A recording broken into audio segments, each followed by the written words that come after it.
بسم الله الرحمن الرحيم الحمد لله وكفى والصلاة والسلام على نبينا المصطفى وعلى آله وأصحابه ومن سار على نهجه واقتفى أثره إلى يوم الدين أما بعد. Umat al-Islam, kaum muslimin dan muslimah rahimani wa rahimakumullah. Ketahuilah bahwasanya berzikir kepada Allah Subhanahu wa taala merupakan suatu nikmat dari Allah Subhanahu wa taala. Berzikir merupakan amalan yang sangat mulia. Maka oleh karena itu, hendaklah kita syukuri nikmat yang sangat mulia ini. Banyak orang-orang yang kadang-kadang tidak pandai berzikir, tidak mampu berzikir kepada Allah Subhanahu wa taala. Kadang sehari, kadang-kadang dia tidak baca Quran. Kadang sehari, kadang-kadang dia tidak berzikir kepada Allah Subhanahu wa taala. Maka oleh karena itu, hendaklah kita meminta pertolongan kepada Allah agar kita mampu untuk zikrullah. Sebagaimana Nabi perintahkan kita, anjurkan kita untuk membaca suatu doa di akhir-akhir salat sebelum kita salam, yaitu Allahumma a'inni ala zikrika wa syukrika wa husni ibadatik. Umat al-Islam, maka oleh karena itu zikir kepada Allah merupakan amalan yang sangat indah, yang sangat mulia, dan ini merupakan nikmat yang sangat agung dari Allah Subhanahu wa taala. Ada beberapa keutamaan-keutamaan di dalam berzikir kepada Allah Subhanahu wa taala. Di antara keutamaan berzikir kepada Allah Subhanahu wa taala yang pertama adalah bahwa zikir kepada Allah Subhanahu wa ta'ala ia merupakan amalan yang sangat mulia, amalan yang sangat baik.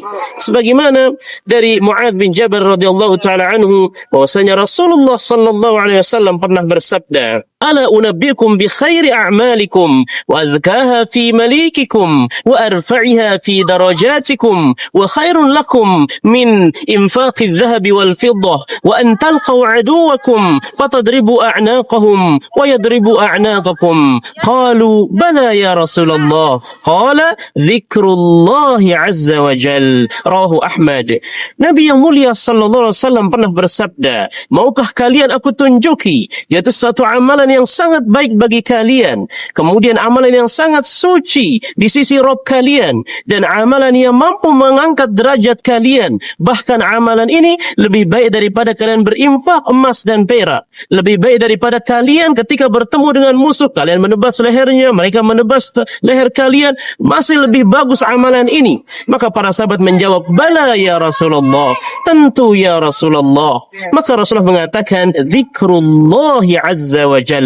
Amalan tersebut adalah yaitu berzikir kepada Allah Subhanahu wa taala. Umat al-Islam, kemudian keutamaan zikir yang kedua adalah bahwasanya Rasulullah sallallahu alaihi wasallam menggambarkan, mengumpamakan bahwa orang yang berzikir kepada Allah bagikan orang yang hidup, sementara orang yang lalai, yang jarang berzikir kepada Allah bagikan orang yang mati. Sebagaimana dari Abu Musa al-Asy'ari radhiyallahu ta'ala anhu, bahwasanya Rasulullah sallallahu alaihi wasallam pernah bersabda, "Mathalul ladzi yadhkuru rabbah walladzi la yadhkuru rabbah mathalul hayy wal mayyit." Rawahu al-Bukhari wa Muslim. Perumpamaan orang yang berzikir kepada Allah dan orang yang tidak berzikir kepada Allah, maka bagikan perumpamaan orang yang hidup dan orang yang mati. Maka keutamaan berzikir ini adalah keutamaan seperti orang yang hidup.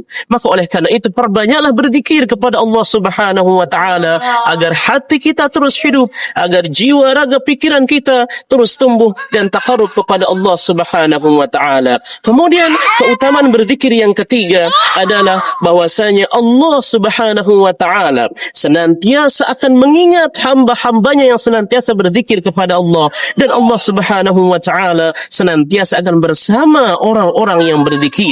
Sebagaimana Allah Subhanahu wa taala berfirman di dalam surah Al-Baqarah ayat 152, Allah mengatakan, "Fadhkuruni adzkurkum washkuruli wala takfurun." Maka ingatlah, berzikirlah kalian kepadaku, kata Allah, maka niscaya aku akan berzikir atau mengingat kepada kalian, dan bersyukurlah atas nikmatku dan janganlah kalian kufur. Kemudian dari Abu Hurairah radhiyallahu taala anhu, bahwasanya Rasulullah sallallahu alaihi wasallam pernah bersabda di dalam sebuah hadis qudsi, qala Allah tabaraka wa taala, "Ana 'inda dhanni 'abdi bi wa ana ma'ahu idza dzakarani fa in dzakarani fi nafsihi dzakartuhu fi nafsi wa in dzakarani fi mala'in dzakartuhu fi mala'in khairin minhum." Wa idza taqarraba ilayya shibran taqarrabtu ilayhi dhira'an wa idza taqarraba ilayya dhira'an taqarrabtu minhu ba'an wa idza atani yamshi ataituhu harwala. Rawahul Bukhari wa Muslim. Dari Abu Hurairah radhiyallahu ta'ala anhu bahwasanya Rasulullah sallallahu alaihi wasallam pernah bersabda dalam sebuah hadis qudsi, Allah mengatakan, aku tergantung bagaimana prasangka hambaku kepadaku.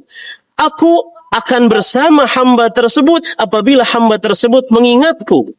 Kemudian Allah mengatakan, idza dzakarani fi nafsihi, apabila ia mengingatku, berzikir di dalam kesendiriannya, maka aku pun akan mengingatnya di dalam kesendirianku. Dan apabila ia mengingatku di dalam keramaian, maka aku pun akan mengingatnya di dalam keramaian yang lebih baik di antara keramaian mereka. Dan apabila ia taqarraba, ia dekat kepadaku satu jengkal, maka aku akan dekat kepadanya satu hasta. Dan apabila ia dekat kepadaku satu hasta, maka aku akan mendekat kepadanya satu depa. Dan apabila ia datang kepadaku dengan berjalan, maka aku akan mendatanginya dengan harwalah, dengan berlari. Maka inilah keutamaan berzikir kepada Allah Subhanahu wa taala. Semakin seorang hamba taqarrub, mengingat dan dekat kepada Allah, maka Allah pun semakin akan mengingat dan dekat kepada kita, umat al-Islam. Kemudian keutamaan berzikir yang keempat adalah bahwasanya orang yang berzikir kepada Allah Subhanahu wa taala, maka zikir tersebut akan menjadikan ruh, akan menjadikan hati, akan menjadikan jiwa menjadi bersih, menjadi tenang, menjadi tentram. Sebagaimana Allah Subhanahu wa taala berfirman di dalam surah Ar-Ra'd ayat 28, Allah mengatakan, alladzina amanu wa tatma'innu qulubuhum bidzikrillah, ala bidzikrillah tatma'innul qulub. Orang yang beriman, maka hati mereka senantiasa tenang dan tentram ya, dengan berzikir kepada Allah. Maka ingatlah bahwasanya hanya dengan berzikir kepada Allah, hati akan menjadi tenang, hati akan menjadi damai, akan menjadi tentram. Maka banyak-banyaklah berzikir kepada Allah agar hati kita menjadi tenang, sehingga hidup kita tenang, tentram, tidak gampang gundah gulana, gelisah dan seterusnya. Umat al-Islam, jamaah kaum muslimin rahimani wa rahimakumullah. Kemudian keutamaan yang terakhir, yaitu ketika seseorang berzikir kepada Allah, maka zikir tersebut dapat menghapuskan, membersihkan noda-noda dan karat hati kita. Karena hati itu berkarat, kata para ulama, seperti berkaratnya besi. Maka untuk menjernihkan, membersihkan karat-karat di dalam hati, noda-noda penyakit hati tersebut, di antaranya dengan memperbanyak berzikir kepada Allah Subhanahu wa taala. Sebagaimana disebutkan dalam kitab Syu'abul Iman karangan Imam Al-Baihaqi rahimahullahu taala di dalam di halaman 520, bahwasanya disebutkan bahwasanya Abu Darda radhiyallahu ta'ala anhu pernah mengatakan, inna li kulli syai'in jilaan wa inna jila'al qulub zikrullah azza wa jalla.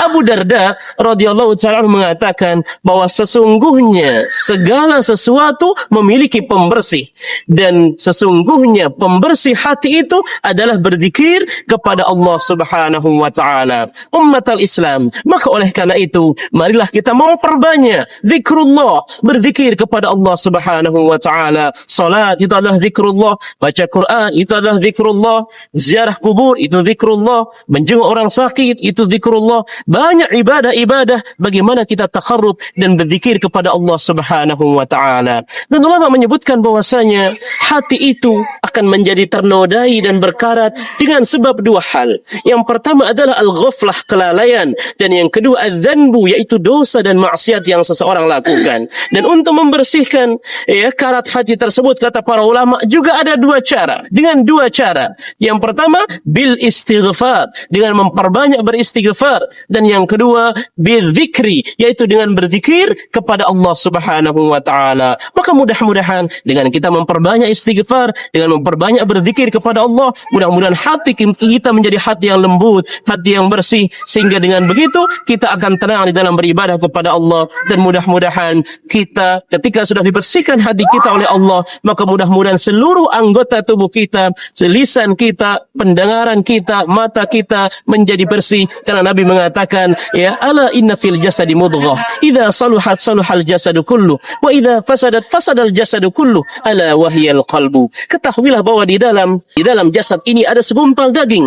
Ya, apabila segumpal daging tersebut baik, maka baik pula seluruh anggota tubuh ini. Dan apabila segumpal daging itu rusak, maka rusak pula seluruh anggota tubuh ini. Ala wahyal qalbu. Ketahuilah bahwa segumpal daging yang dimaksud oleh Nabi adalah yaitu hati. Mudah-mudahan senantiasa kita terus konsisten, istiqomah, taharrub dan berzikir kepada Allah Subhanahu wa taala agar hati kita menjadi bening, hati kita menjadi bersih, dan mudah-mudahan kita selamat, bahagia ya dan sukses dunia dan di akhirat. Amin ya rabbal alamin. Ini yang dapat saya sampaikan pada kesempatan ini. Mudah-mudahan bermanfaat. Aqulu qawli hadza wa astaghfirullah li wa lakum. Subhanakallahumma wa bihamdik asyhadu an la ilaha illa anta astaghfiruka wa atubu ilaik. Wabillahi taufiq wal hidayah. Wa ma taufiquna illa billah. Wassalamu alaikum warahmatullahi wabarakatuh.